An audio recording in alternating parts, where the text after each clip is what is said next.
నిజంగా ఈ దునియాల ఇన్ని తిప్పలున్న ముఖ్యమంత్రి ఇంకోళ్ళు ఉండరు కావచ్చు. ముఖ్యమంత్రి కుర్చీలో కూర్చున్ననా ముండ్ల మీద కూర్చున్ననా అని అనుకుంటాడు కావచ్చు రేవంతన్ సారు.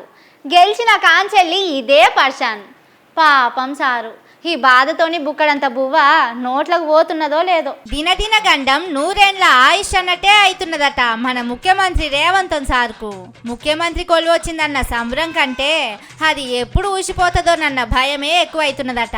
సారు కుర్చీలో కూర్చున్న తెల్లారి నుంచి సర్కారు కూలిపోతుందని ఒకరు, రేవంతన్ సారు బీజేపీలకు పోతున్నాడని ఇంకొకరు ప్రచారం చేస్తూనే ఉన్నారు.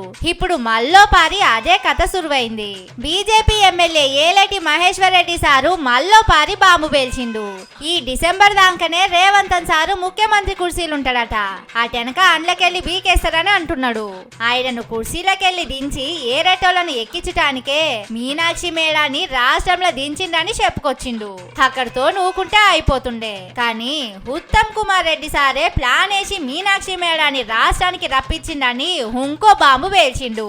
ఈ ఏడాది సంధి ఇసొంటి వినిపించినా గాని సారు కుర్చీకి ఏం కాలే. కానీ ఈసారి మాత్రం పెద్ద పర్షానే ఉన్నదని అంటున్నారు. పాపం అన్నాదమ్ముళ్ళు, ఇంటామె, బిడ్డ, అల్లుడు, ఇంటోళ్ళందరూ రాష్ట్రం కోసం పని చేస్తా అంటే ఎవరికో నచ్చతలేనట్టున్నది. అందుకే ఇట్లా కుట్రలు చేస్తున్నట్టున్నారు సారు మీద. మీరు మాత్రం బాధపడకుండ్రి సారు.